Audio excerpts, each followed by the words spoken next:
So that's my building. Good evening, everyone. Welcome. Welcome. Glad everyone made it here tonight. I'm going to call the October 1st, 2024 regular scheduled board meeting to order. I've actually asked my pastor to come and lead us in the invocation tonight, Mr. Matthew Pennington. He happens to be the son of Paula Pennington, one of our great county employees who's here tonight as well. So, Mr. Pennington, if you'll lead us in the invocation, then I've asked Commissioner White to lead us in the pledge. So, if you want to say a few words and lead us, thank you, sir. I'll start by saying don't hold that last part against me. No, I just want to say on behalf of myself as just a citizen who lives in this county, I know you guys work a thankless job in many ways. Your phone has probably been charged multiple times a day, getting calls and texts from people while you have your own damages and responsibilities to attend to. And I just want to say thank you to you guys. I know sometimes you don't get that, but we appreciate all the work that goes around the clock through, especially in times like these. So thank you for that. And I'll offer a word, just a perspective maybe to those of us in the room who are anxious, who have been sweating a little bit because you don't have power, you don't have electricity, you don't have the amenities that you're used to. As a matter of perspective, and I was humbled by that this morning, I sat next to a man this morning in a staff meeting who was from the Bahamas, and Hurricane Matthew, they were out of power for a calendar year. And so I say that to say if you're here to ask these guys to help get your power on, it could be worse. But, you know, it brings us some perspective. We would all like things to return to normal as quickly as possible. But sometimes it could be worse. And so we're thankful for you guys. And I ask the Lord just to be with us tonight and to continue to help us as we recover and move forward. Father, we thank you. We thank you for the opportunity that we have to be here in this room, no matter what agenda we have or what concerns we may come with, God. At the end of the day, we're all here and we're breathing the breath of life, and we say thank you for that. Thank you. All that has been destroyed or lost can be replaced, and God, we say thank you for your protection and your provision. Even when other things have been lost, Lord, you have been gracious to us for the fact that we are still here breathing this breath of life. God, thank you for these men and women who work around the clock in times like these to serve this community. Lord, thank you for the citizens who are here to desire what is best for this community with concerns, questions. And Lord, we just ask that you would be with us as a community, as a region in the state of Florida, in the southeast as a whole. Lord, as all the recovery efforts go on, Lord, we ask that you would be with all of the essential personnel, those who are working long hours away from their families. God, we ask that you would just be with them, give them energy, strength, stamina, but Lord, also give them safety as they work to restore the things that we often take for granted. Lord, we love you. We thank you for Jesus, and we ask this all in his name. Amen. Amen. Allegiance to the flag of the United States of America and to the republic for which it stands, one nation, under God, indivisible, with liberty and justice for all. Thank you. So the first item on the agenda tonight is the approval of the minutes. We have the September 17th, 2024 regular board meeting, as well as the September 23rd, 2024 final budget hearing. Any questions, comments, concerns on those minutes for those two meetings? Motion to approve. I have a motion by Commissioner White. I got a second already, I think, by Commissioner Hale. Yes, sir. All in favor, aye. Aye. All opposed, same sign. Motion carries 5-0 on the minutes. Next item on the agenda is public concerns and comments. I don't have any cards here, but anybody from the public present tonight wishing to speak? Seeing none, I will close public comment. We will move to the consent agenda. We have items 2 through 14 on the consent agenda. Any questions, comments, or anything need to be pulled for discussion, commissioners? If none, So moved. I have a motion to approve the consent agenda by Commissioner Perkins. Second. Have a second by Commissioner White. All in favor, aye. Aye. All opposed, same sign. Motion carries 5-0. Next item on the agenda is constitutional officers. Are there any constitutional officers present tonight wishing to speak? Welcome, Sheriff St. John. Thank you, Chairman. Just a little quick update. I mean, as you know, we've been at the EOC ever since this storm come through. Just kind of a little update. Very, very proud of where we're at, and from where we had started, Thursday night, Friday morning till we are now. We got, and I don't know if anybody goes by the EOC, we got like another city built out there with all different assets from, through FSA, we've got Indian River Sheriff's Office and Bay County Sheriff's Office assigned to us. And then we have different, what we call strike teams. What a strike team is a lot from the Sheriff's Office, they bring different personnel up with skid steers and chainsaws, and they just come out and they start clearing roads. And so we just, got different teams that go out to different areas of the county, and we got with the school and made sure all the school bus routes was open, because school starts back tomorrow. So I think we made sure all the school bus routes was open. Suwannee Valley Electric and all the different electric companies, they've been very diligent in working, and I think I got most of the power back on, but like 30%, and which I'm not sure if anybody's rode around right after the storm. I made quite a few pass all around throughout the county, and I'm amazed how quick the power company has got the power back on, how quick we've got the roads open from when I first started out early Friday morning and all. We just, guys, I'm at the EOC every day. I see all the different assets from all the different counties, from the sheriff's office to the sheriff's office and the police departments and different fire departments here, and without them coming here, we'd still be probably in the dark and not have some of the roads open. So I'm just very, very humbled that they've come here, and so forth to help us, and I just can't say enough for all our employees, but not just ours. The road department, and all the different departments here in the county, they've stepped up and done an amazing job to get us back to where we're at. Still got a long ways to go. And riding around now, I kind of flash back about Aldelia. When you ride down the road, all you see is piles of debris alongside the road, which is, something I guess we got used to here in Suwannee County. But anyway, I just want to give you just a quick update about, that we are progressing in Suwannee County. We're not quite back to normal just yet and all, but anyways, we're working on it every day. So here again, thank y'all for being patient out there, and just rest assured that we're doing whatever we can to get everything back to normal and get over this storm one more time. Yes, sir. Any questions for Sheriff? Anyone? Well, I hadn't rode around the whole county, Sheriff, but how is, like, Dowling Park, is it worse that way? Yeah, our worst side is just like Adelia. The west side, the Dowling Park area is the worst and all. When you get further east, you still got damage, but not quite as bad as Dowling Park and all. If you go out west on Newbern Road, Foxborough and some of the subdivisions, and then when you get down to Dowling Park, it's a lot worse down in that area there. I think that every commissioner's probably been through the EOC at some point or multiple times in the last few days. But if you would, you said it, but thank those folks from other communities that have came to help you on the first responder side. Right. You see those probably more than we do, and know who those leadership positions are, and let them know how grateful and humble that we are. That again, they have came to help us. Right. So send this board's gratitude for that, please, sir. Yes, sir. And just plant another seed. I talked to you during that last budget meeting. When we do get a little bit of our Adelia money back, don't forget about me. I need to kind of help replenish some of my stuff that all the overtime and stuff have been out. And the one thing that I'm going to where we've been working on it and all is I want to give back to because I've got all these different community or different departments coming helping us and all, and I'm just trying to get up some trucks and trailers, some equipment, so if in case something does happen in another part of the state, we can pay back what they've come for us, so we can go back down and help them in case they have some type of disasters like we've had here and all. So just kind of plant that seed, kind of help me out when we do get some of our FEMA money back. Well, it's my understanding you had Jimmy Petronas hemmed up today. Well, his pockets are a lot deeper than ours. Did you ask him about that? We was twisting his arm some, but I don't know how much we're going to get out of him, though. All right. At least you tried. Yes, sir. Twist ours.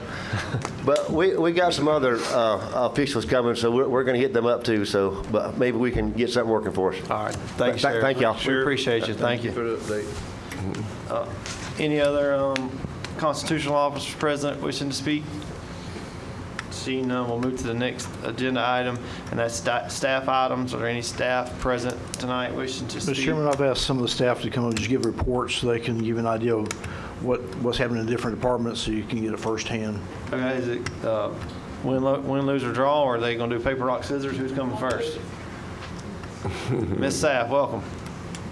I didn't know if you had an order over there. The brave will go first. We're going to go by height, shortest to the tallest. I was thinking of what you I said. understand. All right. So, you want, basically the ag agents have been out talking to the producers. Kind of the same story as Adalia, not good. Chicken houses, again, hit really hard, 137 of them, according to Pilgrims in Suwannee and Lafayette County. To add to that, another 100 houses in Georgia and the processing plant have been damaged, so I don't know what they're going to do about that, except that the Georgia Ag Commissioner has already submitted a request to FEMA directly to get a direct return, so I'm hoping Simpson will do the same thing. Shenandoah Dairy lost part of their maternity and commodity barns. And they had some workshop damage. Aaron couldn't give me an exact number, but some cattle have been lost under the trees and fences, unfortunately. She has a mission for fencing, T-post, corner post, and barbed wires. Hasn't come in yet. However, the cattlemen's group have been up in the area. They were staged in Madison County, and they've been out repairing, doing their thing. Erin also had a mission for a water tank. She's learned that you have to be very specific in what you ask for. And so we ended up with a large forestry truck that nobody can drive that's stationed at the fairgrounds. So you have to bring your own vessel. So she has learned that you ask for a pull behind the truck portable. But in the meantime, we were able to get a loaner tank from Farmers Co-op so that if we get requests, we can help with that. Also, the FDAX has got a mobile unit and a hotline for people that need water. Power came back a lot quicker this time, so we're finding that people had stored water and aren't needing that as much. The FDOCS has already opened up their no interest loans for the producers, and FSA is going to be opening their programs back up again. That's on the ag side. We did unfortunately have to cancel several adult classes in order to house the special needs folks and the nursing team that was there. So we'll be rescheduling that. One of them was a pesticide training that had a waiting list, so trying to get that back as quickly as we can. Some of the 4-H, the youth ethics training for the Florida State Fair and the regional shows was canceled, so we're rescheduling that. And sadly, our chicken and rice luncheon was postponed. So we'll be bugging you guys in the future to come by chicken and rice to support 4-H. So that's pretty much what's going on in our world. Any questions? Questions for Ms. Sapp? Any of your row crops? I know we've about done all the row crops. Oh, yeah, for the sorry, I corn did and- have row crops. Yeah. So, row crops, not much better news there. There was damage to the peanut buying points in Madison and Hamilton County. So Birdsong had some damage, but they're still accepting peanuts. Otherwise, you got to haul them down to Gilchrist County to the North Florida Peanut or to B&G Seed in Levy County. The peanuts that are in the field, they're getting fungus. If we get that rain, it's going to be worse. So they're trying to get those harvested and out and then find a place to take them. Late corn for silage was wind burns, as was the brown top millet and also some of the pea crops. So a lot of wind damage on the crops. Yeah, I spoke to one of our local irrigation contractors yesterday afternoon, and as of yesterday afternoon, they were at 390 center pivots flipped upside down. That was just one of the contractors. There's multiple in town, but they were at 390 center pivots I upside seen down. something down. That's all I asked you. That's significant. Your small farmers like your sugar cane growers, you hear anything from them? I know a lot of those I've talked with said their sugar cane has been laying down, so some are saying they're not going to even be able to strip it and top it. They're just going to replant it. So your smaller people. Yeah. Yeah. Raymond's out trying to get to a lot of the crop farmers. Some of the blueberry people were fine. They had no problems with that. But like Hoover's got hit really hard. Yeah. It did last time too. They hit real bad. Yes. Okay. Any other questions? Any other questions for Ms. Sapp? No, appreciate that. Thank you. Thank you. Thank you, Thank you, Ms. Ms. Sapp. Sapp. Ma'am. Thank you for coming. Next up,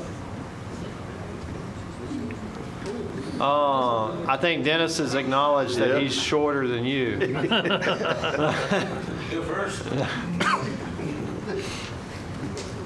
Evening, Mr. Chairman, Commissioners. Well, Sir. So nearly every building on the airfield sustained some sort of damage, some more major than others. A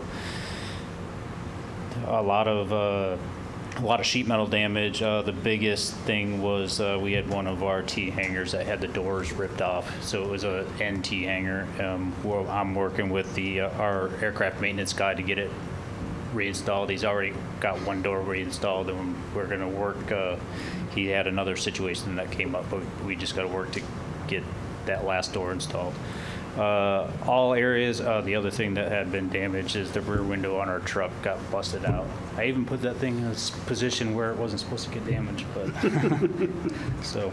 But everything's been documented by airport or county staff and state and/or insurance adjusters already. Power's been restored to the FBO and the airfield lighting vault on Sunday, so the runway and the ramp lighting are all working. The avgas self-serve is operational. Jet A is available, but we're having to do manual transactions through invoicing for that right now because with our VoIP changeover from the old POTS telephone system, we had an issue with our charge machine. So new charge machine is supposed to be here tomorrow, and I'll work with Titan to get that up and running. So hopefully by whenever that gets here, hopefully tomorrow afternoon, I'll be back up and running with that, and then I'll be able to make all the transactions that have come through over the last few days. The FBO roof was damaged and the water system was damaged. County maintenance has repaired the water system and made some temporary repairs on the roof. Our AWAS is still down because no power to it. As soon as that comes back up, if there's any issues with that, I will contact my maintenance guy, Mr. Kettering over in Perry, but I'm hoping that it will just come back up as soon as it has power. The last thing is, I already mentioned it about the hangar door. Is there any questions for the airport? any questions, you guys? No, Thank sir. you. Thank you. Thank you. Appreciate Thank you, it. sir. Appreciate it. Mr. Rafferty. First time, a little nervous, so be You patient. got it. So about 10 o'clock Friday morning, started to evaluate all the collection sites, started assessing everything, make sure it was safe for the public. We were able to open up all the collection sites on Saturday morning at 7 a.m. with the exception of Opportunity Site, which sustained heavy tree damage, which required heavy equipment to remove that tree. Fortunately, we were able to open that site at 9 o'clock Saturday morning. We were open Sunday as well. We've been open every day at our collection sites ever since then, and we'll continue to stay open throughout this entire week. We're going to take Sunday off, and then starting next week, we will go back to a regular schedule at our collection sites. We did lose a couple of wells at some of our collection sites.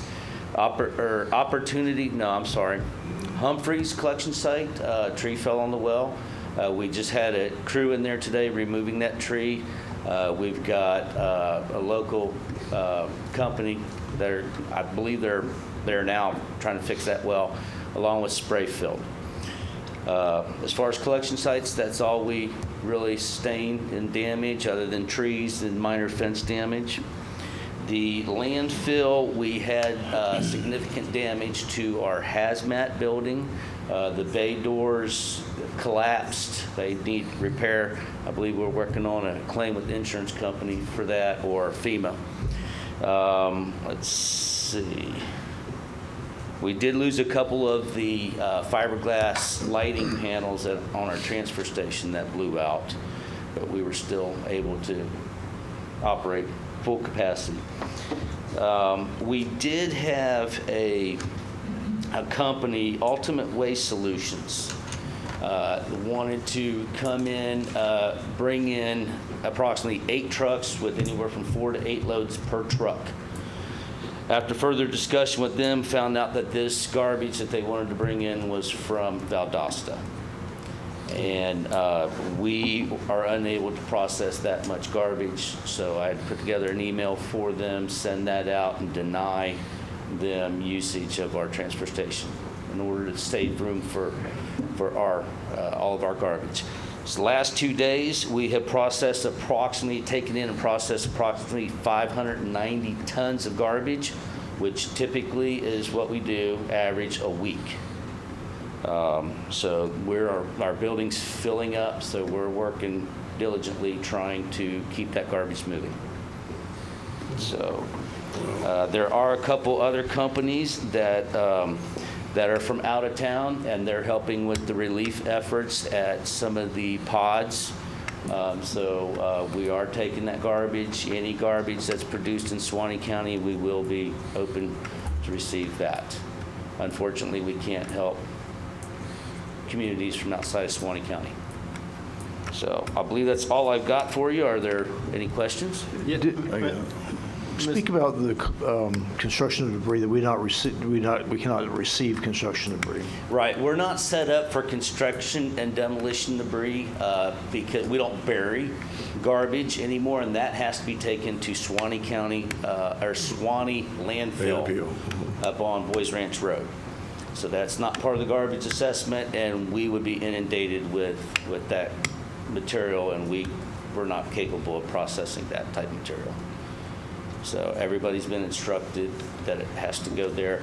Not only that, but I believe that there is going to be services available for curbside to pick up yard debris and construction demolition debris later on. I'll discuss that later. Right. So I believe that's it. Any more questions? Thank you, Dennis. No, sir. Thank you, Dennis. That was too easy. Thank you. That was my question. Okay. Welcome, sir.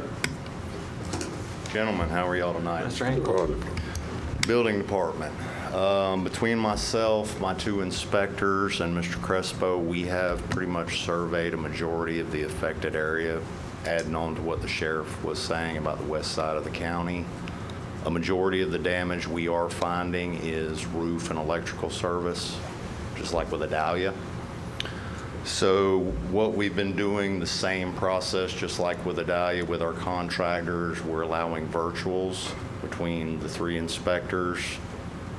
Basically, right now, all the permits that we have came in, we are current on. We're issuing repair permits same day. Inspections are being done same day. Power releases are being sent out same day. The only other item that I have been in touch with Dennis Kelly from DBPR. So once the governor declared a state of emergency, essentially it became a felony for unlicensed contracting. That is a big item that we dealt with Adalia as well. So there are agents from Tallahassee in the county. We're also keeping an eye on that.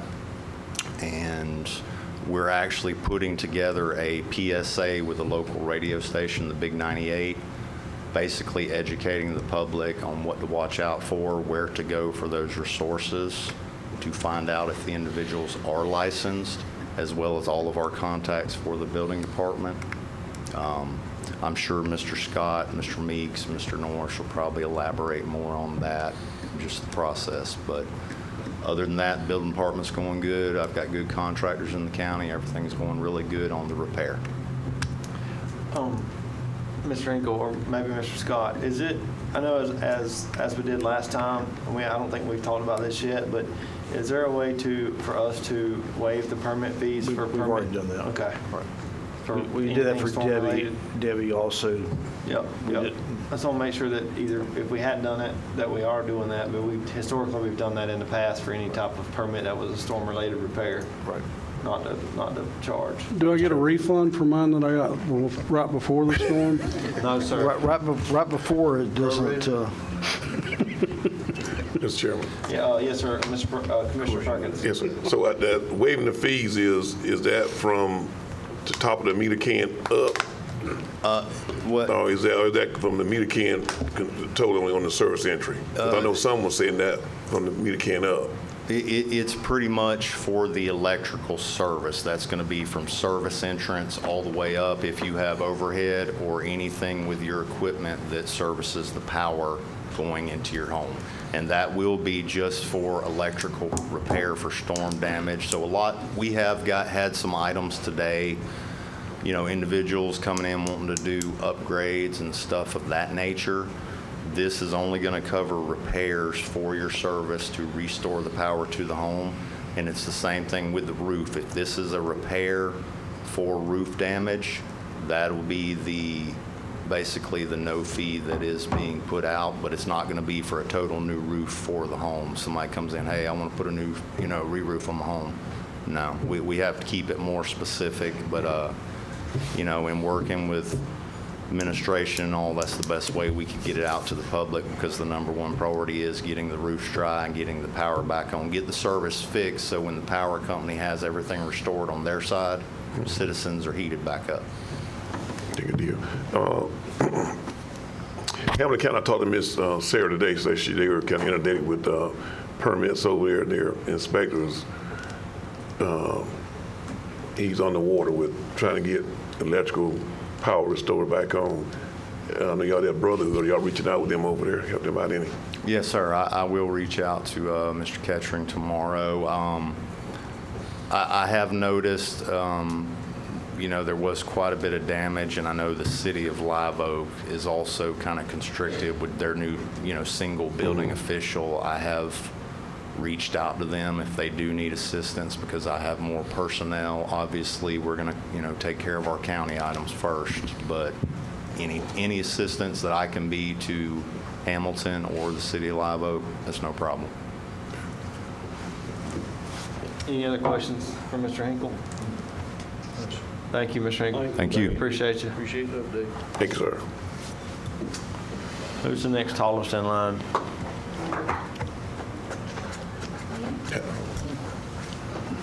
Ms. Flanagan, welcome. Thank you. This will be really quick. So basically, we're at 90% of roads in the county open, at least enough to have emergency response. We're probably 85% of the roads are completely clear. As you know, the west side of the county was hit worse. That's where we're focusing most of our work effort now. But making really good progress. As the sheriff mentioned earlier, we had a lot of really good help come in from other areas. So we're very appreciative. 100%. Anything? Any questions for Ms. Flanagan? Ms. Flanagan, are you still feeding the men out here? I talked to some today, and they said they were hungry. I said, I could feed some cold cuts and stuff. They said you were bringing stuff out to them. Sandwiches, yes, we are. They said that you were treating them well. They was really We're appreciative trying. of that. We're trying to treat our guys Yeah, good. they were thankful for that. They're working really, really hard. Yeah. They're doing a fantastic job. 100%. Thank Thank you, man. And thank them for us as well. Mr. Meeks, welcome, sir. He's going to be last. He's taller than me. That's the last one. I think Fury's taller. I don't know, debatable. But kind of follow up on some of the stuff that Mac had mentioned. One of my roles as Development Service Director is floodplain administrator for the county. I also serve in that capacity for the town of Branford as well with an interlocal agreement that we have. And Suwannee County being a participant in the NFIP, which is the National Flood Insurance Program, we have certain responsibilities when you have an event that causes damage to any structure by any means. Right now, we're not dealing with flooding. We could have been dealing with flooding, but it's not to say that a week from now we don't have issues because our water table is high. We got a significant amount of water north of us, so we could have impacts of the river rising. When you have structures that are located within a special flood hazard area, the first flood maps for Suwannee County were adopted in 1988. So structures that were built prior to that are considered to be pre-firm structures. So there were no known elevations that those homes had to meet when they were constructed. So when you have something that causes damage to those structures in a special flood hazard area, you're required by law to do what is called substantial damage estimates. So if you have a building that is sustained damage by any means, whether it's wind, whether it's a tree, whether it's flooding, that's in a special flood hazard area, and you have damage that meets or exceeds 50% of the market value pre-disaster, then that structure is considered to be substantially damaged, and that means that anything that follows that has to be brought up to code. So if the home is not elevated correctly, the home has to be elevated in order to meet code. We just completed some substantial damage estimates from Hurricane Debbie last week on the 24th. We had about 223 properties countywide. That also includes the city of Live Oak that were affected, that potentially have substantial damage to them. A lot of those structures will be elevated correctly. A lot of those structures, the percentages will be below 50%, but that is one thing that we're moving forward. That is one thing that we've already been in contact with the State Floodplain Management Office on this new hurricane here, that we're going to be starting new properties. And with the amount of damage countywide, we expect that list to be a whole lot longer than it was with Hurricane Debbie. So it's going to take a lot of time and a lot of effort. We have contracted services through some of the missions that help us with those substantial damage determinations. But I know it's something that Suwannee County has never really had to deal with very much. I know in my 26 years with the county, 22 years in the zoning department, floodplain management, we've had to deal with this very little because we haven't had as many impacts to structures as we've had within the past year with all the events that we've had.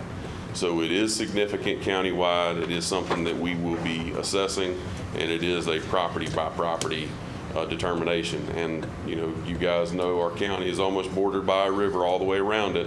It's a lot of land area to cover. So it is going to take some time to gather that information. Anybody have any questions for Mr. Meeks? Mr. Meeks, you say that, Mr. Chairman? Yes, sir. You say that you do it resident by resident, how you handle it. I know that there has been some in the city who have had substantial damage with flooding, and the requirements was because it was over 50% of the building was damaged. How you would handle that if they are not able to bring it up to complete code? There are monies that are available through hazard mitigation that is reimbursable monies that can, it's called increased cost of compliance. But there's monies available through grant funding to have those elevation requirements met. Okay. So I have heard some that have called and is having a problem with their home got destroyed completely. And I just refer them over to call David Fox if they can be anywhere, if they can help them either over at the ship office, help them out anywhere on their properties. It is sometimes unfortunate because it's not a choice thing. It's not something that a local community is looking to try to put additional stresses on someone who's experienced an event. But on the flip side of it is that we're required by federal law as a participant of that program. And being a participant in that program is what allows your local citizens to be able to buy flood insurance. If you're not a participant of an NFIP community, you don't have flood insurance.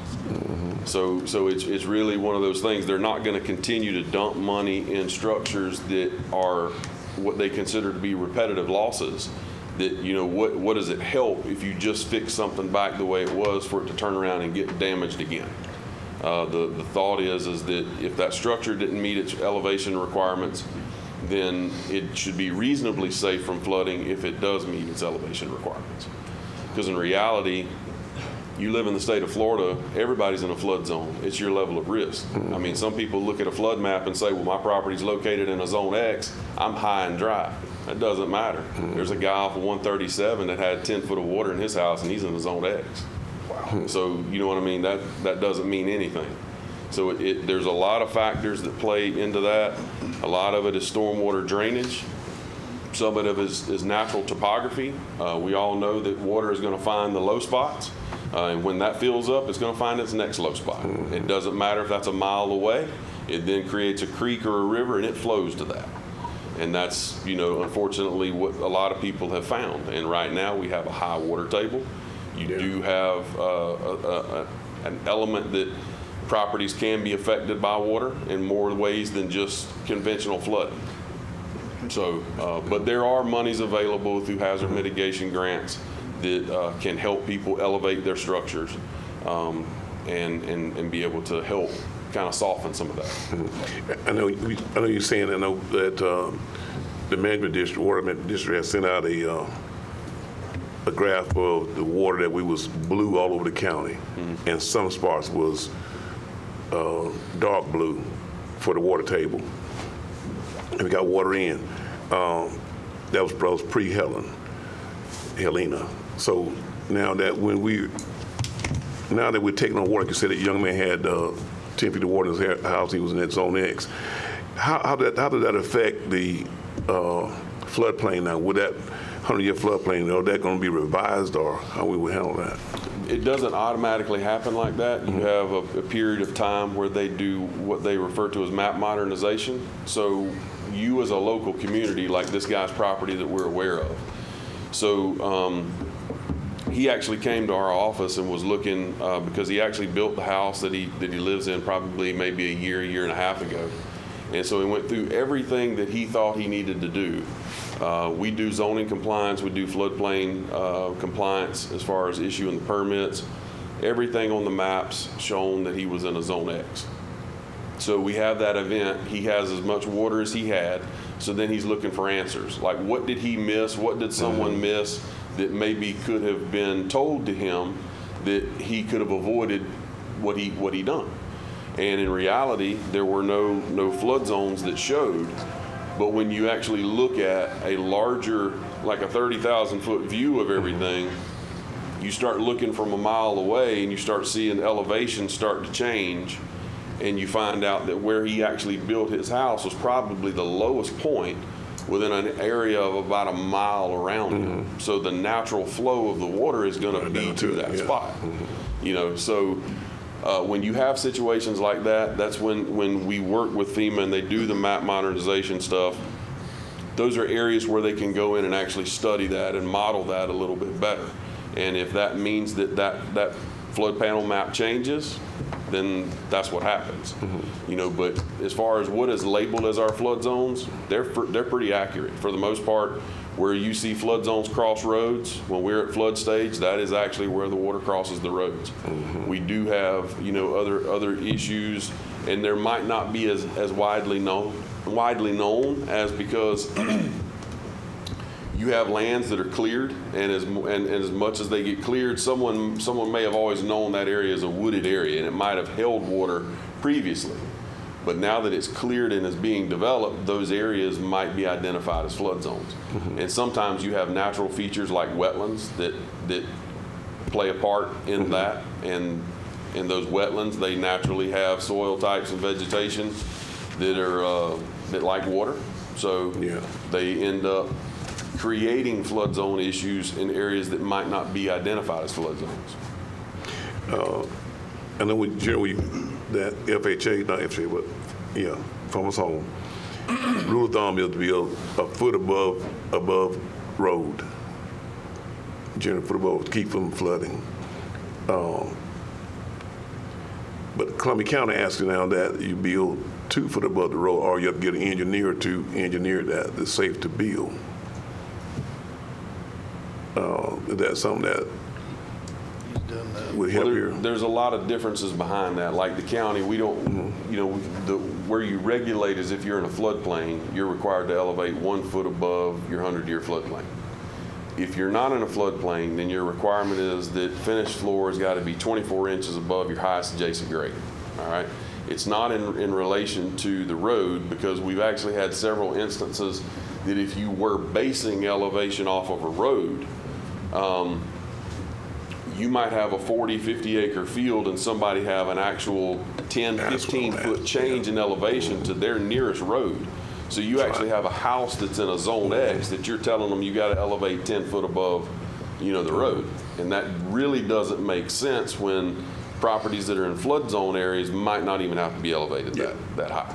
So what we look at doing is having a finished floor elevation of at least 2 foot above its highest adjacent grade. So anything that's in its proper area, your finished floor should be at least 2 foot above anything around it. Reasonably safe from flooding. That's what we're saying. Yeah, I had a question, Ron. I heard you say something about the funding and for drainage and stuff like that, and I think you know some of the neighborhoods I'm talking about. We could talk about Oakwood out here. We could talk about where Mr. Brown used to live out there off Newman Road. Is that funding available to the county to go in and have it engineered for better drainage systems and things to take that burden off that homeowner? Is it something that monies we can get to go in and have engineered? Because I mean, I don't think it would take much in some of these areas, others more than others. I understand that, but I do see there, say Newbern Road and Hobgood, 133rd, that corner, always floods, multiple houses involved there. But if we had a better drainage system, something, and again, I know a lot of this has to be approved through water management, and that always seems to be a hurdle sometimes, but. Everything that you can expend and available through hazard mitigation funds, I'm not 100% on, but the flip side of it is when you look at the county as a whole, the county really has no stormwater system. I mean, the county stormwater system is essentially ditches and swales. That's pretty much it.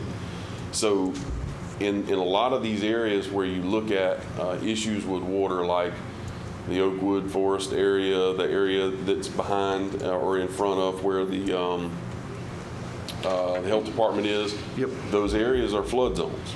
And they are doing exactly what they're supposed to do, is that they hold water. Now, when those flood zones fill up, they do have an impact around some of the neighbors. The flip side of that is the neighbors that they do impact, unless you are buying out that property, like, you know, that's part of one of these. Well, that was kind of, I just use it because when it floods, but since you're on that, that is all state property behind there. What can county and state property, yeah. Mainly state, a lot of that state. What my thing would be, how do we get them? Because I don't know if you've been back here, but I grew up out there. There was ditches that held water that never flooded my whole entire life, but they haven't been maintained. In my opinion, if they were maintained, Devil's Ferry would never flood, or Oakwood. Yeah. Honestly, how do we get those folks to the table to go in and maintain and keep up the systems that were put in years ago? I mean, someone dug those ditches back there to maintain them. I guess at one point in time, it's like, you know, that property back there is owned by the state, but which entity has control of it? You know what I mean? And if so, is it a situation that they can actually go in, clear out some of that vegetation so that area, if it's not being used for anything else, it's all a flood zone anyway. Right. Could be used to alleviate some of the flooding in the areas. That's what I'm saying. That's a situation that's unique in its situation in that you have state properties. Right. That's why I said that wouldn't be such a good one, but I'm glad we discussed it. And I want to discuss it more with you after this. But in other areas where you have flood zone properties and you have properties that are just repetitive loss properties, it's like you can offer money through hazard mitigation to help those people elevate their home adequately. Or you go through a buyout program, which a lot of people don't like, because you get a market value, and then the result is that the county actually goes in and buys that property out through the hazard mitigation grant funds. But the idea is to return that property back to its natural state. So when you get a market price that's there, and that's a value that's there for that property, you have to take the cost of demolition of that structure into equation, and that cost covers the demolition, and then the property owner is left with what's left over. So a lot of times in that do situation, it, for them to yeah. walk away from it, it's not cost effective. So Right. the buyout programs are very little used. Right. Most commonly used is getting hazard mitigation grant funds to elevate their structure so they maintain their ownership and elevate their house like it should be. Gotcha. Those are most common. Well, I'd definitely like to see if there's anything that we could work on or maybe grant money to enhance and make our ditches work better. I'm like, we all know, a lot of ditches, just dirt, ditches that we wait for it to percolate and take up, and it's expensive doing ditch work. Well, it happens time after time. A lot of times you look at, after the fact, you're always looking at why did a road blow out? Well, there's a culvert pipe there. Well, what used to be a 36-inch culvert pipe is now half of that because the bottom of it's filled up with sand. Sure. So it does not flow the same amount of water that it used to. You know what I mean? So that's a big undertaking to go in and try to maintain that stormwater system with ditches and swells and culvert pipes. That's going to be a continual yearly maintenance kind of thing that you have to look at. And the other thing, and I'm just kind of throwing it out there just because we're talking about it, and again, I'm not throwing rocks, but I would like to see if the retention ponds are governed by water management.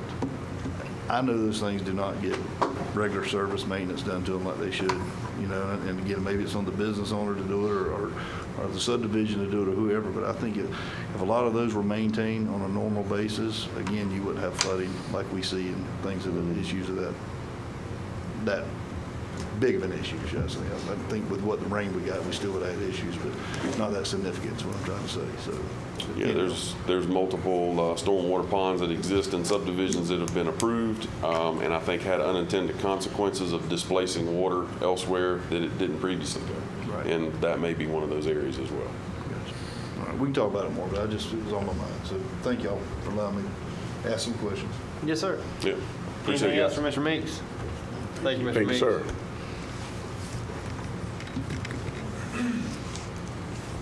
Mr. Fury, you're welcome, sir.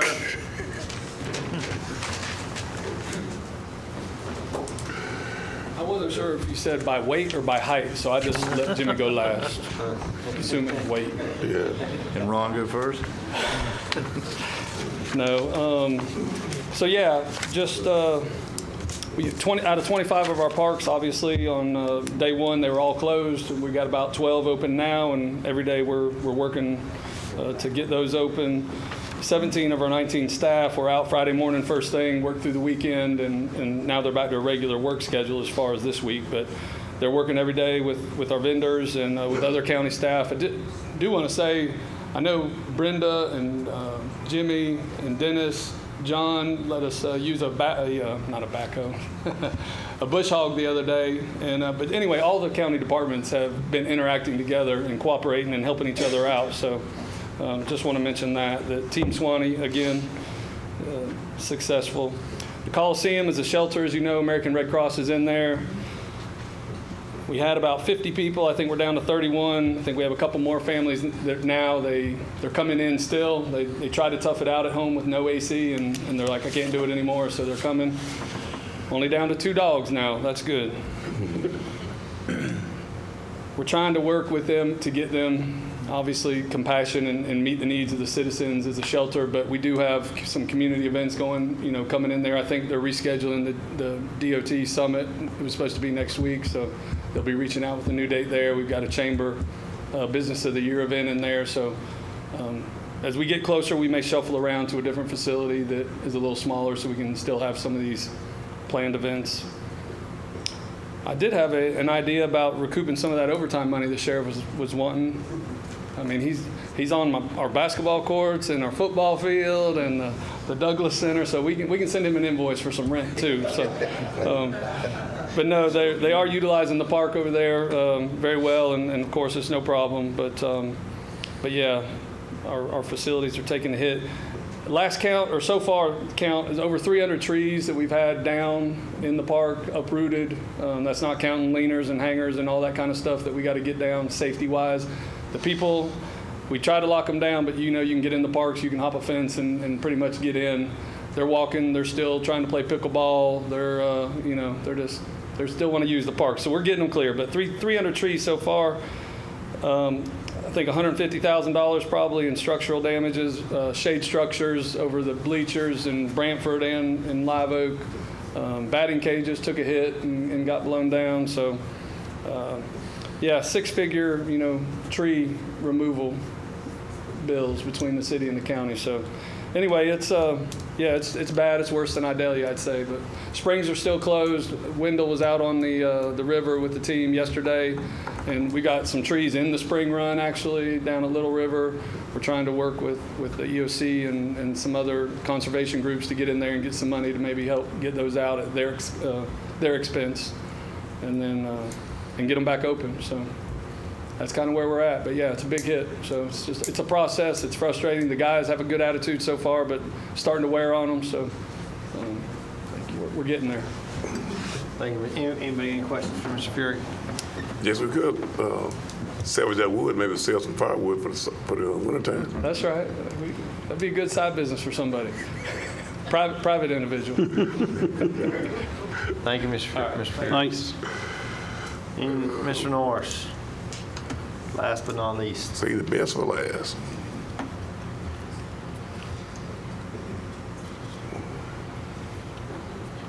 He walking like that bush hog hurt his leg or something. Yeah, I was supposed to have his knee fixed last Friday, so that didn't work out, did it?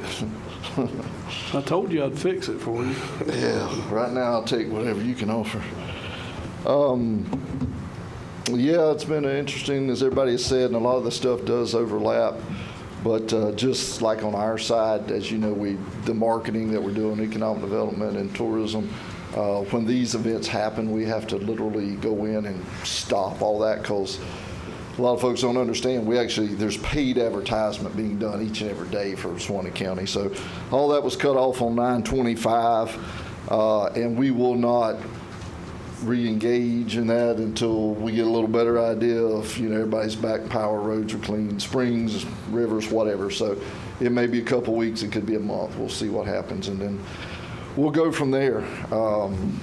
Obviously, with Carissa and I, she's on the social media stuff all the time. So anything that the sheriff was doing or emergency management or whatever, she's grabbing that stuff, reposting it throughout the storm, and trying to help as much as we can get the word out about Suwannee County.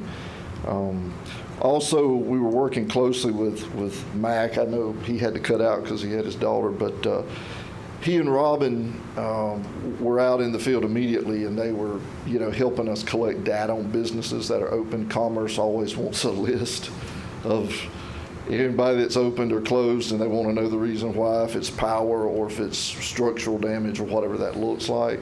So they were out reporting back to us, as well as what we were able to grab, and then some stuff we're able to find out through social media. Sometimes you guys may post something that you see or know, so we compile all that in a list. We met with Commerce.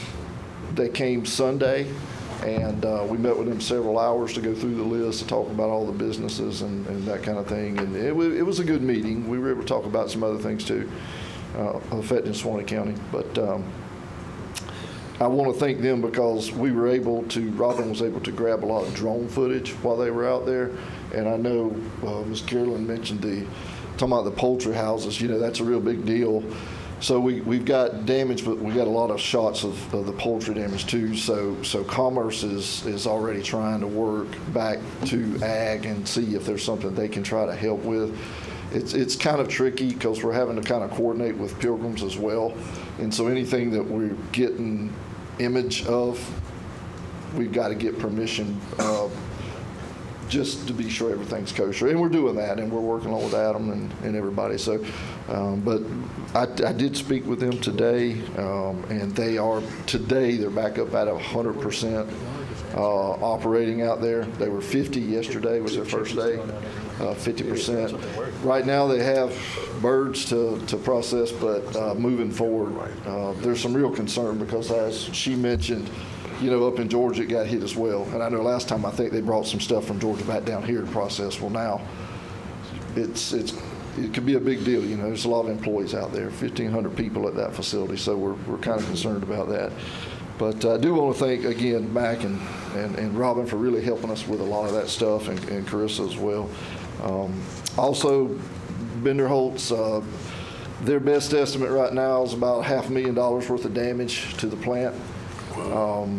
They did, Suwannee Valley was able to get them power back on Saturday evening into Sunday, so the last 2 days they've been working, getting, cleaning up basically, but they are starting production back, but it's not 100%. Some of the trouble is getting employees back to the facility because they are struggling too, but they're good. They're going to be at 100% in the next day or two, so we're happy to hear about that. All the power suppliers, FPL, Duke, Suwannee Valley Electric, we appreciate them so much and their openness to be able to talk to us and tell us about these companies and where they're at and being, it's not just that I have to call them, they, you know, take it upon themselves to call me and let me know, hey, we're fixing to turn Bender Holtz on, or we're fixing to turn, you know, Pilgrims on, or whatever that may be. So really good guys. They're doing a great job, and all those people out here. Today we actually had a call with all the rural counties, and it was mainly concentrating on North Florida, obviously, because of all the hurricanes. We're trying to do some stuff in Tallahassee, but also we had some folks from Washington, D.C. on that call. As y'all know, a big deal has been this whole FEMA thing in Suwannee and Columbia not being incorporated in that, and Mr. Scott probably will have something to share with that, but there's a little uproar going on with all these communities and some of the stuff. So I know we'll get there, but you know, it's just these communities been, as you all know, beat up pretty good, and so we just keep pushing forward. But that's kind of it. I also want to mention, you know, out the festival coming up, Roots out at the Spirit of Suwannee has been canceled. They got pounded again, and that's those tourism dollars. That's a big important thing to us and this community, and we've talked about tourism dollars before. So that's officially canceled, and we'll see as some events move forward what the rest of it looks like. So anyway, anybody questions for Mr. Norris? Thank you guys. I know y'all Thank you, sir. y'all been in the heat of the battle too, and thank each and every one of you. So Thank you. Yes, sir. Thank you, Mr. Norris. Any other staff members present?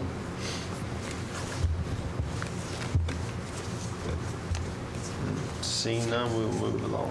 If you want me to go, I'll go ahead and hit the other staff pieces that aren't there. Mark gave me a list today of our damages. Some of it has already been touched on. I'll just run through them real quick. At the courthouse, the clock tower, the dome, got panels missing. Also, the clock faces, a couple of those have damaged. Got roof damage, minor roof damage at the library, ceiling tiles. Dowling Park, no power yet. Signs bent. John mentioned about the airport. At fire rescue, they've got some dents in buildings. Pole barn's gone. Some siding issues at Station 2.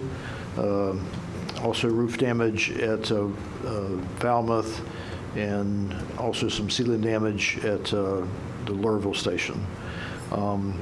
Train depot, the passenger depot, there's some roof damage there, as well as the freight depot, and Eric can probably speak on that later. Then we got the collection site, we've already mentioned that. I can report other stuff when it's my turn.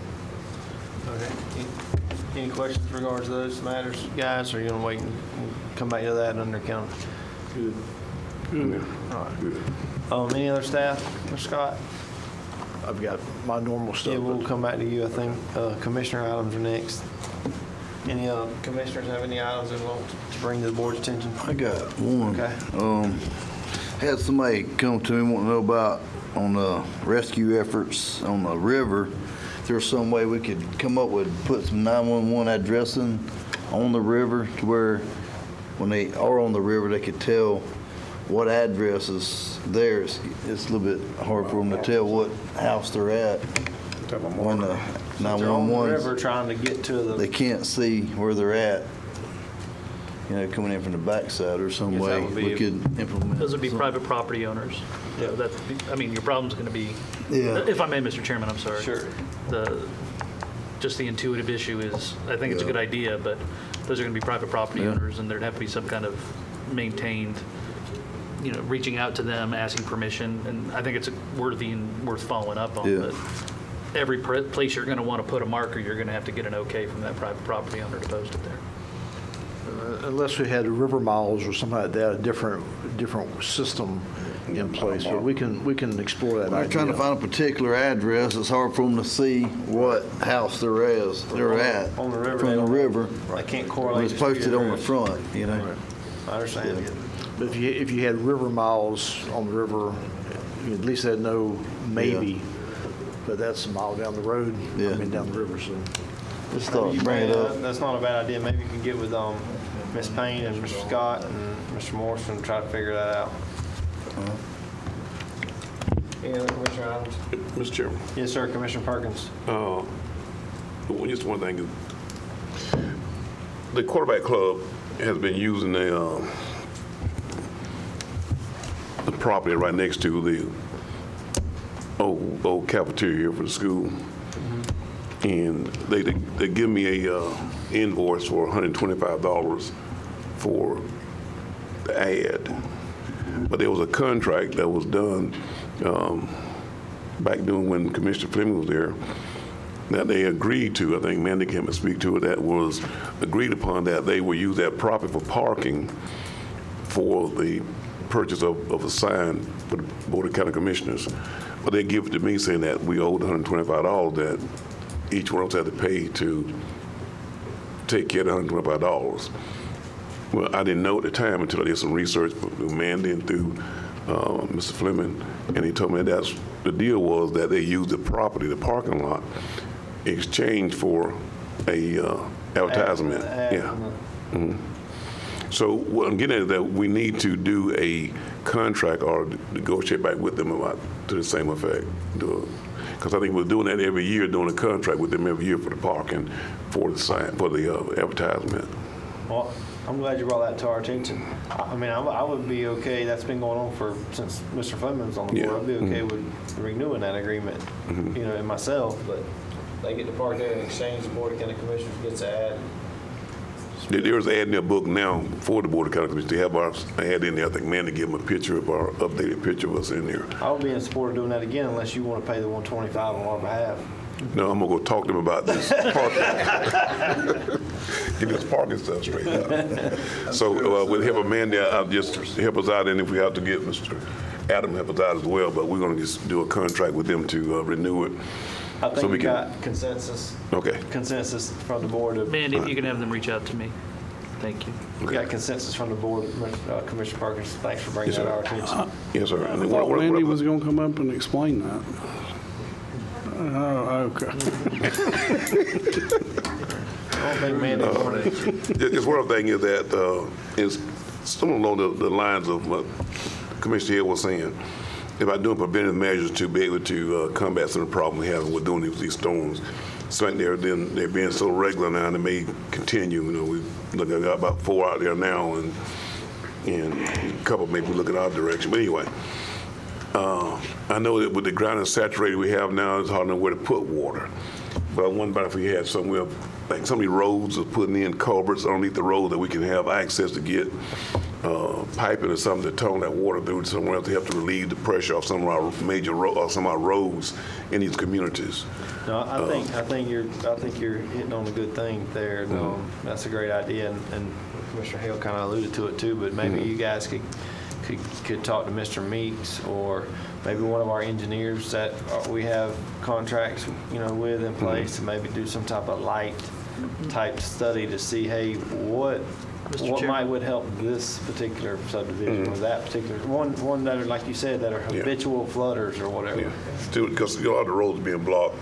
I watch people having to roll into the house to get to the house, to get off the road into the house, to park their car down on the road. So I just wonder if there's anything we can do to help to alleviate that, get the roads clear. Yes, sir. That's right. I agree. Mr. Chairman, if I can just make a comment on that, and I'm not trying to rain on anybody's parade. The problem that comes up in doing that is anytime you change the natural flow of water, you're liable to the people you change the flow onto. So the problem is anytime you're going to concentrate a flow underneath the road, well, that's going to wash into somebody's property. So most inverse condemnation or takings cases are where governments change the flow of water. I mean, we've got the engineers here. They'll be the first ones to. That's where I'm just telling you that's where the problem comes up is because you've got private property owners around there, and when you start changing the natural flow of water, that's where liability is. What I was saying is that some of the roads that we can get through to put a culvert there so we can put piping through to pump water in a safe place, not just to tunnel the water. I understand. I'm just saying, make sure anytime you're going to change the flow, that's the first thing you got to think about. I think this is the display for me to place water somewhere else, if we on a safe place with their permission.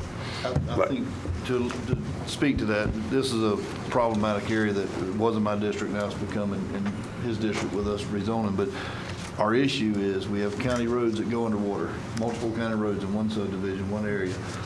And we actually own the property across the street that we could move this water to, but we have no way of getting in there because there's no culvert underneath the road. Okay. But if we had a culvert underneath the road, we could actually run piping or hose or whatever to safely move that water out of that area onto our area, onto our own property.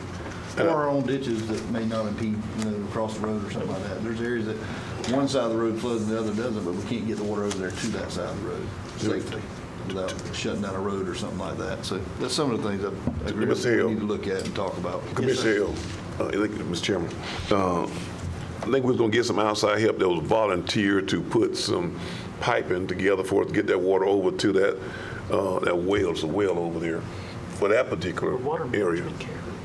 That get water there. Wasn't there going to be some help? Yeah, I had talked to one of the irrigation companies, one of the ones here in town, and he was willing to go out and do some piping. He would have just give us the pipe and a pump to do it, but I had no way to get it across the road. He just had no way to do it. The other administrative agency too, Mr. Chairman, just water management cares a great deal when you start moving water like that. And that's the thing that we battle was management, water management. Yeah. So can one of you commissioners engage water management maybe to see if they have an avenue for us to use, whether it be an engineer or whatnot, to maybe look at doing that if it's moving it from one side of the street onto the county's property that doesn't have a dwelling to alleviate the flooding in the street or homeowners flooding. And I think the county would be okay taking the water. We don't have structure there. So, but I mean to ask the powers that be, the water management folks, if that flow is too much water, then it flows onto somebody else's property that has never flooded. Well, now we got a problem. Well, now we're liable because we just saved one house, but we flooded somebody else's. I agree. And I'm sure you'd have to have have Baylor or somebody engineer that before we could present it to them and show them. But and I'm good with that. And that's where I was wondering where some of that funding would come in that Ron was speaking about or something like that. I just think obviously we see now with these storms back to back, problematic areas that we've never seen before, as he mentioned, and again, just addressing them. I mean, they're not going to go away, No. So. Good topic there, Commissioner Perkins and Commissioner Hale. Yes, sir. Any other commissioner items? I'm good. You good? Yes, sir. Okay. County attorney items? Yes, sir. Thank you, Mr. Chairman. Just briefly, I'll make this as quick as I can. The board may recall Mr. Musgrove came up in his capacity as the chair of the Historical Commission several weeks back and talked about the idea of the county taking over the building where the museum, for lack of a better phrase, the old train depot. As an aside, before I get further, you'll see that anybody who's driven through downtown Live Oak can see the significant amount of damage that it took. Insurance is covering that. That's all fine. That's taken care of. So we ran into a little bit of a time crunch, as Mr. Musgrove explained, that the insurance premium is skyrocketed on that particular parcel over the past, let's say, 3 or 4 years. So up until 2016, the county paid for insurance for that building, even though the Historical Commission owned it. 2017 on, the Historical Commission paid insurance and would basically ask the county and the city, who are its primary financial backers, to contribute to pay for the cost of that insurance. The problem that's come up is that the insurance premium has continued to skyrocket, basically doubling from last year, or from 2 years ago, from $10,000 to $20,000 this last calendar year, and would have been probably, which certainly would have been even more. Because of that, we had agreed to look into the idea of the board taking over ownership, or the county taking over ownership of that parcel, which is currently owned by the Historical Commission. Where the time crunch comes in is their insurance premium for their new year is due October 3rd. So the time to move on it is literally now. So kind of here's the situation that the board finds itself in. Mr. Musgrove met with his board at the Historical Commission and got authority to execute a deed transferring title of the of that building to the county. And this was me being the lawyer for the county. It's going to be, if the county's going to own it, the county's going to own it. So we'll own it what's called fee simple, meaning there's no strings attached. So he could grant it to us, and then if you guys decided to throw the commission out tomorrow, you could, because it would be the county's property.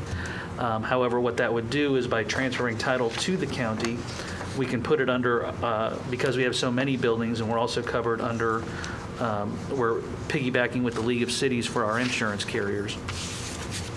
We can get insured, I'm not going to say at a lower rate, so here's the rate situation.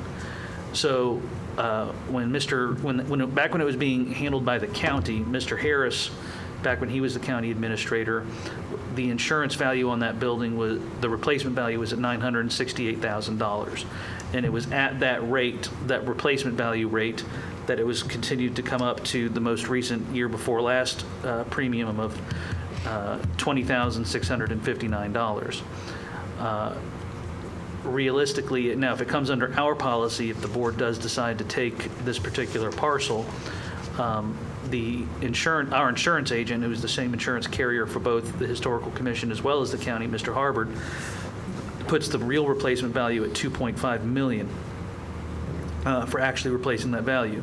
To show the difference, though, the cost to the county for that replacement value would be $20,661. So substantially the same for 2.5 times as much coverage. One of the things that Mr. Harvard points out is that under our policy, we're required to have it insured at the replacement value. The $2.5 or $2.6 million belief of replacement value is an estimate only. So they're gonna send out at the county's request basically an appraiser to see what the replacement value would be. So 2.5 million is on the high side. There's a chance the premiums could go down if the replacement value is deemed to be less. So essentially what this boils down to is kind of, here's the options before the board today. Option number one is to do nothing and just leave it as is and do not accept the deed from the Historical Commission. The effect of that would be that the insurance money will be due on October the 3rd by the Historical Commission. They don't have the funds.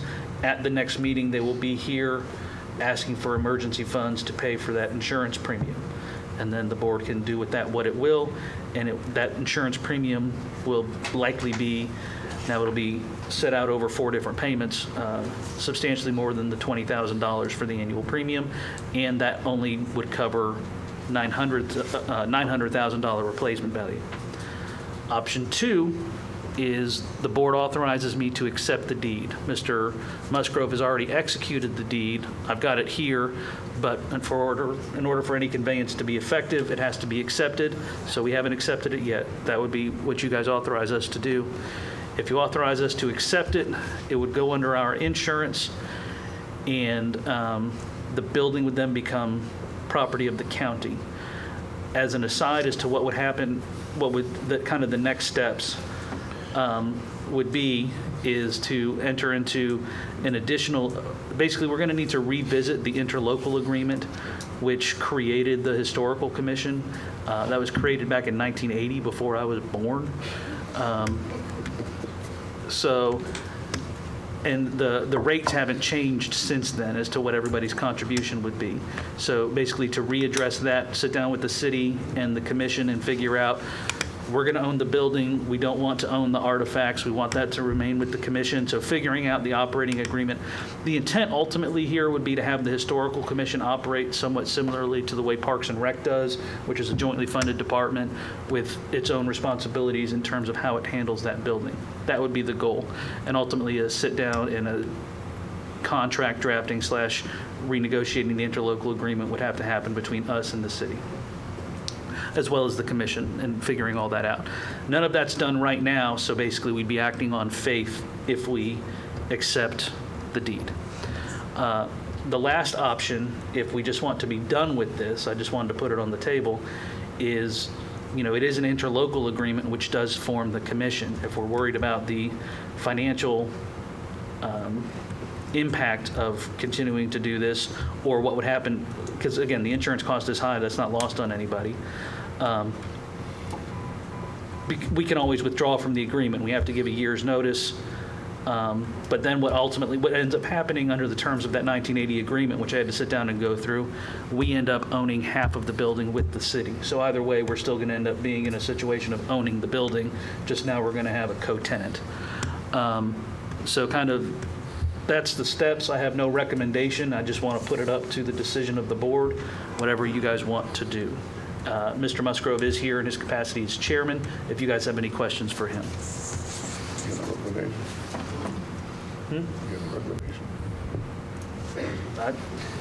That's Any questions, gentlemen? Any questions from Mr. Morrison or from Mr. Musgrove? I don't have any question. I don't have a problem letting Mr. Morrison reach out to the city attorney and those folks and see if they want to do their third and move forward with it. I mean, it's obviously a historical part of Suwannee County, a lot of history behind it. And there's a worth to it, obviously. We see that. Well, I don't disagree with that. I would ask the board, and then maybe Mr. Musgrove, that is the city's CRA Heritage Square project. Have we reached out to the city to see if they want the building, since that's... I talked to Larry Sessions, the city administrator, probably 6 or 7 months ago about that specifically. I mean, this has been going on for about a year now, this discussion between the county and the city about transferring the property. And I sat down with Larry Sessions 6, 7 months ago, and we talked, and it appears that the county's insurance rates are better than the city's. And so he was fine with the county taking it over, because ultimately the county and city would be paying for the insurance. So if the county can pay it cheaper than the city, then they were fine with that. I just want to make sure that the city had the opportunity, since that's part of their, it's inside the city limits, it's part of their CRA, that Heritage Square project that they have been working on. And I know they've been trying to acquire all the parcels on Haynes Street, which is this property joins, fronts. So we'll make sure the city had the opportunity to own it, because it would be part of their project. Yeah, I mentioned it, like I said, 6 or 7 months ago. Before the county. Mr. Chairman, if I could, just to point out one thing in terms of Title II, and this is really weird, and I have no idea why this happened. Maybe Mr. Musgrove can elucidate it. But, so, the train depot, and it has basically the platform area where the gatherings and that sort of things take place. So like that porch, like that physical property of that porch, for lack of a better phrase, is owned by the county. The building itself is owned by the Historical Commission. That's weird, I don't know why, but we own that porch. Like Adam said, it was set up a long time ago. I was born, but I was still probably about in diapers, so. Mr. Chairman. Yes, sir. Adam, I think there's a time crunch here, is the reason we're bringing this up tonight on 10/3/24, the insurance renews. Yes, sir. So go ahead. I'm guessing we got to make a decision tonight? Well, I found out over the weekend, talking to Lee Harvard, who was our insurance agent also, that whether it's 1 day or 3 months, there will be a 1/4 of the entire amount due come August 3rd. So if we have it until August 4th and y'all take it October. I'm sorry, October. That we would have to pay at least 1/4 of the entire year's insurance bill. So $5,000 or $6,000. At least. It would be more for us because we're just the single entity. So therein lies the problem of negotiating with anybody. You ain't got time. I guess we need to go it. So Yeah, I think that ultimately, I mean, you're right. I think ultimately it's going to end up to hey, the county's going to pay for this either way. Yeah, that's right. I mean, and we can go to the city and ask for their third, but we got 2 days to do that. So you may get a reimbursement, but you may not. But ultimately, I think that if we're going to do this to prevent insurance from lapsing, then we probably need to go ahead and just take it. I'm good with that. And accept the deed. Negotiate with the city. Accept the deed, negotiate with the insurance carrier. I don't really like this I don't either. this $2.5 million recommended replacement cost. I don't really like that number. I think that's excessively high. Mr. in my Chairman, opinion. if you would, you can go ahead, have the board authorize either Mr. Scott or me. I can reach out to Mr. Harbert and say, no, do the appraisal. Let's get the actual replacement value, not your estimate. I don't think it's fair to go by the insurance agent's recommended cost, which comes with a premium. I want someone with a license, real estate, whatnot, to tell me what that replacement cost is. No offense to the insurance agent whatsoever, but I want a professional real estate person to tell me what that replacement cost is. In fairness to Mr. Harbert, he was the one who offered that estimate. He also readily admitted he's not an expert. That's going to be on the high side, and and he recommended getting the appraisal so that way it can be insured for actual replacement. Right, value. and I do believe the insurance company will provide that service without us having to pay for Yes, that sir. recommend. Okay, so I would say we need to do that. And then, does the board want to entertain a motion on accepting the deed from the historical commission? Because either we accept the deed and pay for it, or they're going to be here next meeting saying, hey, we had to pay $6,000, and they want another $8, whatever the math. Well, even if you disband it, you're going to be co-owners with the city of And if you do Live Oak. nothing, you're going to end up owning the building on Half halves of it, anyway. yeah. And then, In that motion, do we need to go ahead and put all the other criterias of getting the appraisal done? Or Mr. y'all want to Chairman. go in with Mr. Chairman. keeping the value at the 900,000? Commissioner Perkins? Yeah, I was going to let you know I wanted to say something, but I want. I was just asking. Let him finish talking. We'll let the attorney tell us exactly what he needs, but So I think- go Commissioner Perkins first. He had a question. I'm on the board with them, so I want to excuse myself from voting. Okay. Fair enough. Fair enough. Yeah. Yep. So to answer your question, Commissioner Hale, I think that's two different things. The first Okay. question, independent of everything else, is accept the deed, yes or no? Okay. If yes, then I'll hand it to Logan and we're good. Then the next thing is to say, all right, go ahead and get it insured under the League of Cities and with Mr. Harbert, and then authorize, I'll do it, authorize me on behalf of the county to have Mr. Harbert procure the insurance carrier to get that appraisal. And so that way we can have their estimate for what the replacement value is and go from there. So first thing would be accept the deed. Second, authorize me to get with Mr. Harbert to see what the replacement value would be and amend the premium accordingly. With that, then, Mr. Chairman, I'll offer a motion to accept the deed. Have a motion by Commissioner Hale to accept the deed from the Historical Commission for the train depot. I'll second. Have a second by Commissioner Mobley. All in favor, aye. Aye. All opposed, same sign. Motion carries 4-0 with Commissioner Perkins abstaining due to his position on the board of the Historical Commission. Correctly stated, Commissioner Perkins? Yes, sir. Okay. Thank you. So 4-0. What else did you need there, Mr. Lawyer? Authorization by the board to discuss with Mr. Harbert and engage the insurance carrier to give a real estimate as to what the replacement value would be and adjust the premium accordingly. You need a consensus to that, or you need a motion? Probably best to have board action since I'd be acting on behalf of the board. Motion is stated.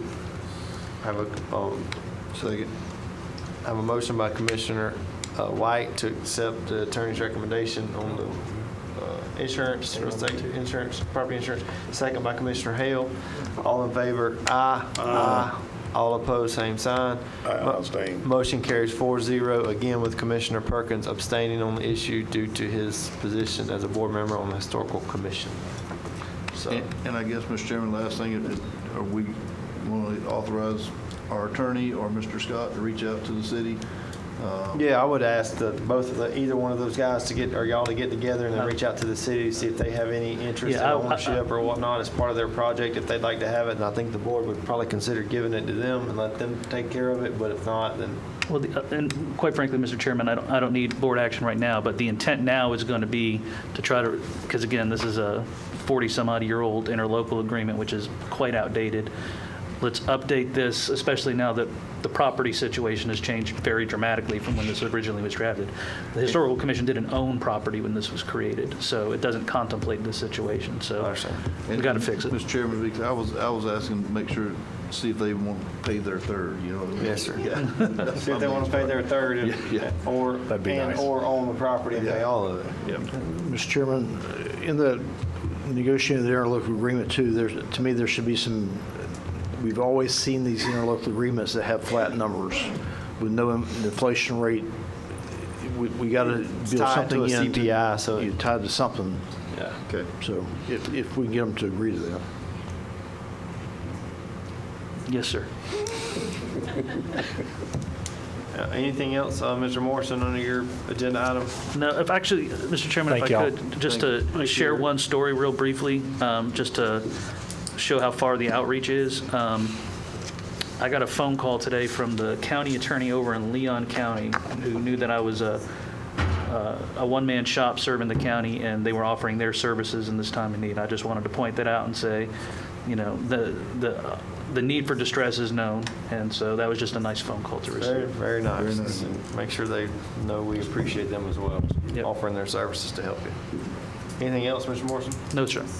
Next item on the agenda is consultant items. Any consultants present wishing to speak? Let's see, Mr. Greg Bailey with North Florida Professional Services. Welcome, sir. Good evening. Welcome. I wanted to maybe add a little bit of clarity to some of the points y'all were discussing tonight. You talked about pumps. Your neighbor to the east, Columbia, has a number of pumps they run during flooding events. When you do have an emergency that's declared, a lot of the rules get suspended. But I would encourage you to want to talk to them about how they do it, but they do get permission from these property owners. They do move water from these bowls from one side of the road to the other. That happens routinely under an emergency condition and with the right permissions from the property owners and proper monitoring. They do not get permits for that. A lot of those permit rules get suspended during those times for a temporary basis. If you do something permanent, then the water management does require a permit. We've permitted a couple of those locations for them over there where they put permanent lines in place where they have perpetual problems that they have to deal with. And also, so those actions are available to you and all that. There are grants out there. You've talked about that. Ron did a great job up here explaining a lot of that stuff to you guys, but there's stuff to handle some of these perpetual flooding to mitigate for those conditions. A lot of times when we're dealing with it the here and the now, and everybody wants something done immediately. Those are typically not immediate solutions. They happen later. And unfortunately, sometimes it's kind of like windshield wipers. When it quits raining, you forget about them until it starts raining again. So if you got something like that, you know, you need to kind of document it and then, you know, put together an application to be able to get that. But those funds are out there to be able to do that. And so just wanted to kind of give you some information on that. And I've offered to Greg, we're available to help county staff on whatever needs you may have. We got a pretty good, large staff. We do a lot of damage assessments as well, so we can help in any area that you have. So just let you know those are available. Perfect. Thank you, Mr. Bailey. Thank you. Thank you. Thank you. Any other consultants present wishing to speak tonight? Seeing none, we'll move to general business, which no additional agenda items. Administrators' comments and information. I'll try to make this brief. Just want to bring up to date on a few things. All of our utilities are on commercial power now. We're off of generators. The power, we're 80% repowered countywide, so that's a pretty good number. The public works guys worked really hard at what they were doing, clearing and stuff. But one thing that helped them was they were able to stay in zones, keep focused on what they were doing, and they didn't have to go from place to place on special calls. So it was really helpful for all of us working together to let them do their job, keep on going, and it made a huge difference in making things go faster. So we've got plenty of things to do. Circle back around to catch up some other things, but we still got power lines and trees and things, and we're working on some other smaller roads and things as we go. Shout out to extension staff and also the library staff. We tasked them with manning the EOC phones, the hotline there, which is a hotline number for the public is 386-364-7922. So they manned that two-person shifts. We kept it going 24 hours a day for several days. We're down to 8 to 8 now, but I think once they got there, they were glad they were there to help out the community. But we've always had other folks do it, but letting a couple other agencies help out with that was a big deal, and they did a really good job, and really appreciate what they did. Jason mentioned it earlier, but really all the staff worked together to make things happen. Really proud of that unity that among departments, everybody's just working together. The pods, let me just mention the pods.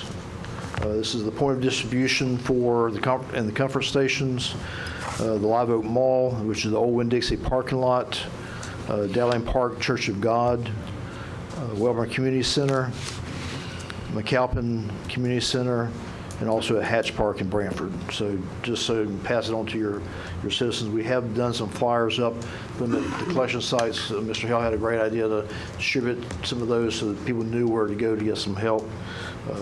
Big deal. Yesterday, John Locklear and his guys brought food for the guys out in the trenches. Appreciate them doing that for us. I didn't participate, but I'm sure it was good food. Lastly, as you're aware, Jimmy mentioned it earlier, we currently have not been declared under FEMA's declaration. We expect that to happen any day. May have happened while we've been in this room, but anyway, the process works. As the county, we provide numbers to Tallahassee. They do multipliers and then send it to FEMA. At some point along the way, something, whether it be a glitch in numbers, clerical error, or whatever, but something happened, like Madison did last storm. In a few days, they were back on track and in the declaration also.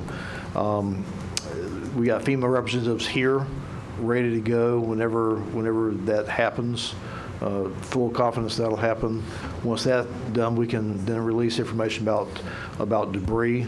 We know that that's ready to go also, but same conditions in the past, separating C&D from vegetative, but we can't say that until we get the declaration to make sure we're not jumping the gun. But that's put it by the road, it'd have to be picked up. So.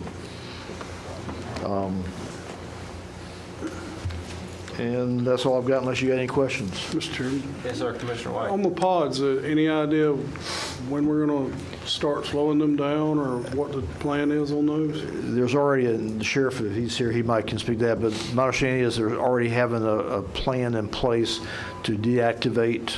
I haven't heard a timeline yet, but we're going to still be running the call center through the weekend, so I'm guessing it'll be that long. I don't want to speak for the sheriff, but and I haven't heard exactly, but yeah, not really not a set date and time, but it's going to basically depend on everybody getting the full electricity back on in their homes and all. Because right now, you know, I've been to several of them pods, and I appreciate you mentioning the location. I forgot to mention that earlier.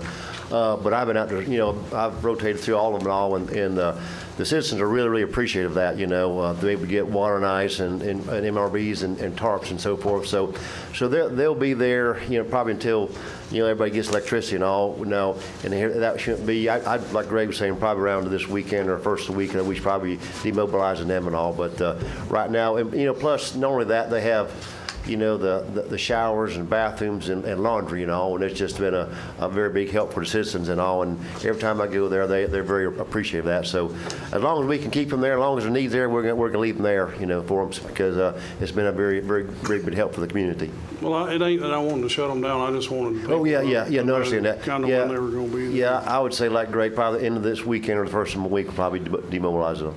Mr. Chairman?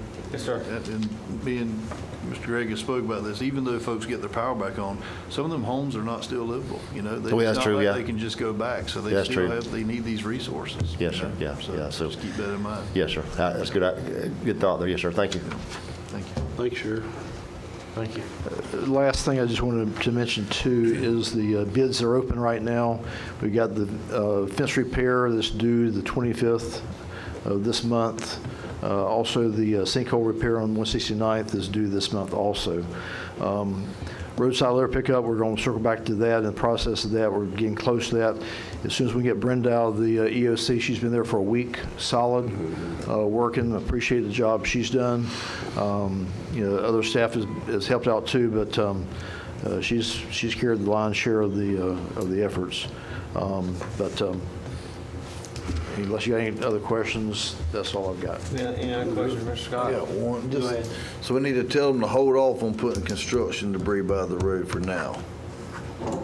So just, if they can, but because I had a guy going to the dump in Welborn trying to put it in there, and I guess there was a little altercation about guy wanting to put it in there and not, but yeah, we can't accept it, but yeah. I'll tell you after the meeting what to tell them. Okay. Mr. Chairman, we just want to say thank you, Mr. Scott, for clarifying that about the declaration, because I did get some calls saying that, you know, they was kind of upset because the city government didn't put us in for it. And so I explained to them the procedure and the process to get that done. Right. So I'm glad you did explain that. Thank you, sir. Yeah, the state staff is working hard to make that happen. Everybody did their job. There's just, you know, just the numbers weren't, there's a snafu in the numbers. So. Okay, good deal. Yeah, I think it's important we get Suwannee County added on that list immediately. And I think it will happen. From what I've been told, I think it'll happen, but sooner the better. Right. Yeah. The one thing, just while we're talking about that, normally declarations for the county takes days and days to be where we are today. Normally, they sped up the process. If you think back at Aldelia, and even Debbie is like, you know, are we going to get declared or are you getting declared? But this process worked so much faster to get declared after a few days for most everybody. But, you know, so it's just a fluke thing. They were expediting everything, and then, you know, there was a little hiccup. So. Very nice. All right, last item on the agenda is board members, commissioners items. We'll start. Where did I word it? Get on this end this time. Commissioner Hale. Yes, sir. First of all, I'd just like to say thank you to the citizens of Suwannee County. As always, as soon as the storm had passed, you know, you jump out there and you start seeing what you can do to help, and there's folks already out there doing it. They got their tractors, they got their chainsaws. I mean, they're opening roadways for us, so hats off to them. I know they're as tired of seeing these storms as we are, but they still never fail to jump out there and do what's right, and I just appreciate them. Outside agencies, the sheriff spoke to it. In particular, Jacksonville Beach Police Department. I was working with some of those guys. Fantastic folks. So if you get a chance to tell them, I appreciate them, really do.